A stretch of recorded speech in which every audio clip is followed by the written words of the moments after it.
Et je vous mets à l'aise. Monsieur Élysée a dit une chose importante. Je tiens à vous dire, et je vous le dis, et personne ne pourra m'en rapporter la preuve contraire, Monsieur Tidjam Thiam est né français. Je vous le dis aujourd'hui tout clair.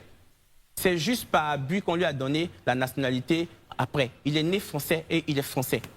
Et je pense que certaines personnes d'entre nous savent ce que ça veut dire. Quand vous naissez d'un parent français, vous êtes français systématiquement. Et ça, c'est un droit qu'on ne peut pas vous enlever, jusqu'à vie. Donc, M. Tidjam Thiam, là, il est né français. Et il est aussi né ivoirien.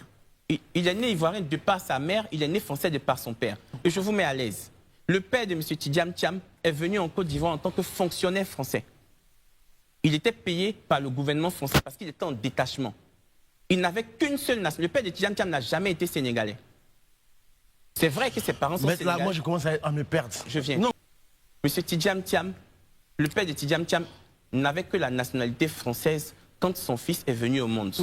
Je pèse bien mes mots. Il était fonctionnaire français, il était payé par le gouvernement français en détachement en Côte d'Ivoire. Et le père de Tidjam Thiam n'a jamais eu la nationalité sénégalaise. Il a acquis une deuxième nationalité, qui est la nationalité ivoirienne, à la demande du président Houphouët. Après la naissance de M. Tidjam Thiam, on peut vous dire que quand vous êtes français et que votre fils ou votre fille vient au monde, votre fils est français systématiquement, sans aucune formalité. D'accord. Donc Tidjam Thiam ne rentre pas dans l'article 48, contrairement à ce qu'on le croit. Non.